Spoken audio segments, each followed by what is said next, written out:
ser una función discontinua y derivable? Bienvenido, bienvenida. Este es otro video de Perdidos en Matemática.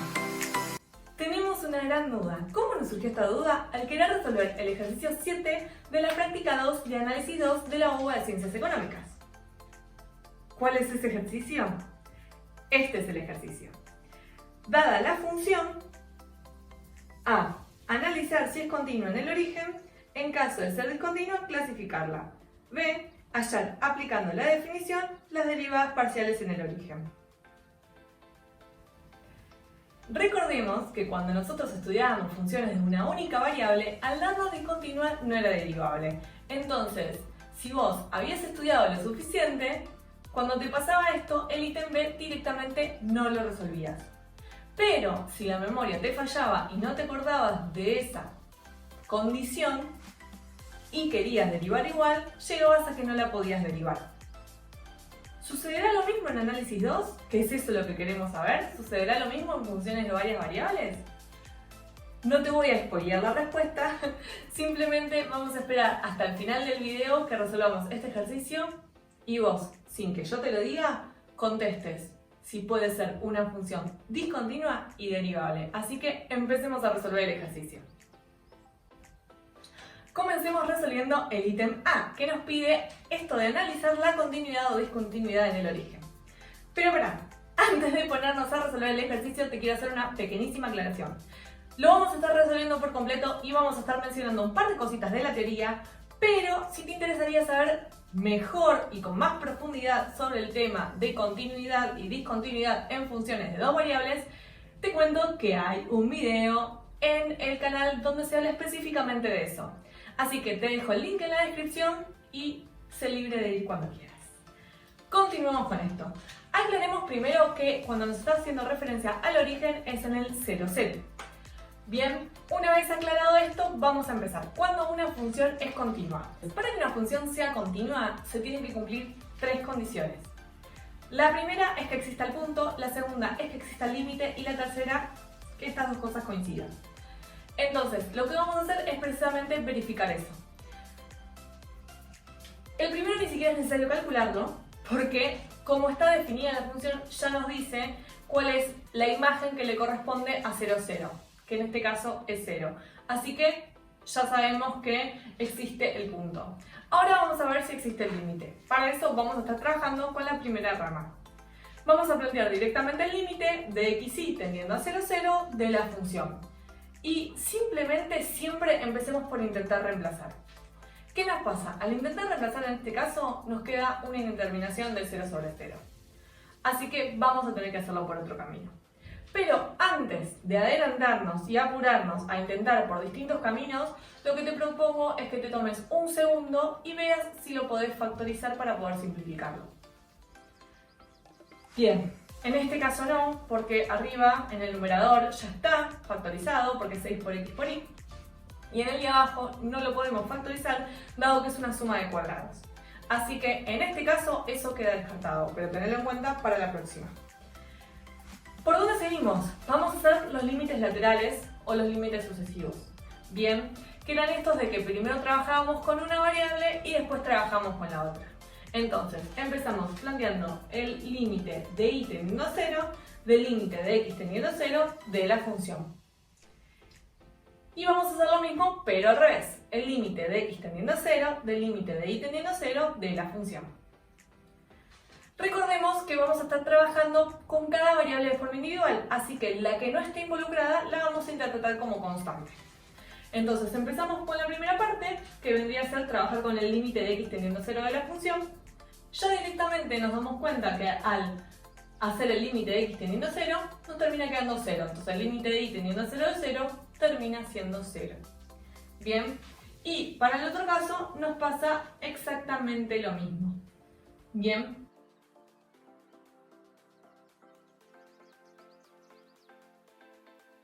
Entonces, ¿llegamos a concluir que el límite existe y es 0? ¿Entonces es una función continua? No. Para nada. Recordemos que los límites laterales, cuando coinciden en 0, lo único que nos está diciendo es que si el límite existiese, sería 0. Pero no quiere decir que exista. Entonces ahora no nos queda otra que tener que acercarnos por otros caminos. Y recordemos que los caminos son infinitos, así que si vamos a probar por todos, vamos a estar mucho tiempo acá. Pero empecemos por alguno.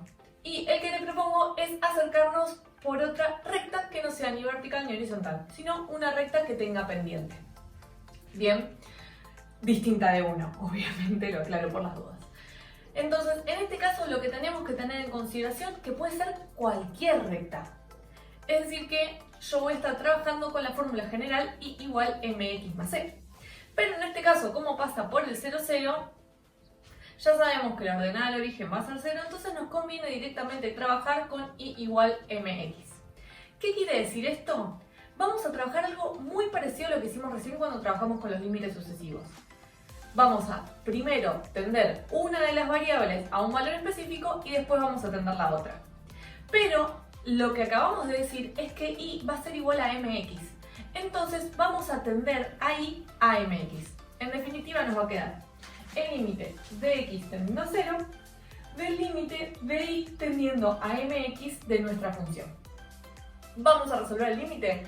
Entonces empezamos por resolver cuando I tiende a mx. Al reemplazar llegamos a el límite de x tendiendo a 0 de 6 por m por x al cuadrado sobre x al cuadrado más m cuadrado por x cuadrado. Hicimos la distributiva de la potencial respecto a la multiplicación. Si queremos resolver directamente este límite, nos termina dando una indeterminación de 0 sobre 0. Pero vamos a salvarla rápidamente. Observemos que en el denominador tenemos dos términos y ambos tienen x cuadrado. Así que lo vamos a sacar del factor común. Al sacarlo del factor común y al tener el numerador factorizado, vamos a poder cancelar el x cuadrado del numerador con el x cuadrado del denominador. Entonces nos terminaría quedando el límite de x tendiendo a 0 de 6m sobre 1 más m cuadrado. Y eso es distinto de 0. Entonces acabamos de determinar que el límite no existe. Y en consecuencia estaríamos hablando de una función discontinua en el origen. Pero, ¿qué tipo de discontinuidad tiene? Como bien mencionamos antes, el límite no existe. Entonces, la discontinuidad no es evitable. Antes de pasar a resolver el ítem B, me gustaría que recordemos algunos conceptos que aprendimos cuando estudiamos funciones de una única variable. Como por ejemplo, que podíamos calcular la derivada por definición utilizando el límite o podíamos utilizar las reglas de derivación. Sí, estas son las que más nos suelen gustar porque nos resultan mucho más sencillas y menos trabajosas. Pero recordemos que cuando lo hacíamos por definición eran 100% confiables. Había veces donde utilizábamos las reglas, nos daba un resultado y cuando lo hacíamos por definición nos dábamos cuenta que no era derivable. Así que, ojo con eso. Y lo segundo que me gustaría recordar era cuál es la interpretación geométrica que le dábamos a la derivada. Y era ni más ni menos que la pendiente de la recta tangente. Que refresquemos esos conceptos, la recta tangente es aquella recta que roza a la curva en un único punto. Bien, entonces lo que determina la inclinación de esa recta tangente termina siendo la derivada. Bien, todo muy lindo con funciones de una única variable, pero eso ya lo probamos, queremos saber qué pasa con funciones de dos variables. Pero para eso lamento decirte que vamos a seguir utilizando las funciones de una sola variable. Vamos a contar que a derecha tengo el gráfico de una parábola, y igual x cuadrado. Y a izquierda tengo la de un paraboloide. Lo que voy a hacer es voy a elegir un punto en ambas funciones. Ahora lo que vamos a hacer es vamos a trazar la recta tangente a ese punto, a la curva que pasa por ese punto en la parábola. ¿Podría yo trazar otra recta tangente distinta a esa parábola que pase por ese punto? No. Definitivamente no, es la única opción. Ahora vamos a hacer exactamente el mismo trabajo, pero en el paraboloide. Voy a trazar una recta tangente a ese punto, al paraboloide que pase por ese punto. ¿Es la única opción? No. Podría trazar otra recta tangente. U otra. Lo que tienen en particular es que todas esas rectas tangentes me van a determinar lo que sería el plano tangente a la superficie que pasa por ese punto. Bien, ya tenemos identificada que la recta tangente no es única. Entonces, acá empieza a entrar en juego lo que se llaman las derivadas parciales. Bien, entonces, el otro concepto que tenemos que tener en cuenta es el siguiente. Vamos a concentrarnos únicamente en el paraboloide. Bien, ahora yo voy a poner constante la variable y. Por ejemplo, voy a poner que y vale 2. Entonces se nos va a hacer un plano en y igual 2. Y vamos a ver que al cortar el paraboloide se forma un dibujo en ese plano, que es una parábola. Bien. Ahora, lo que nosotros tenemos que tener en cuenta es que si ese dibujo lo pensamos en el plano y queremos encontrar la recta tangente a un punto de esa parábola, sí va a ser única. Y la derivada también va a ser única. Y esa sería la derivada parcial.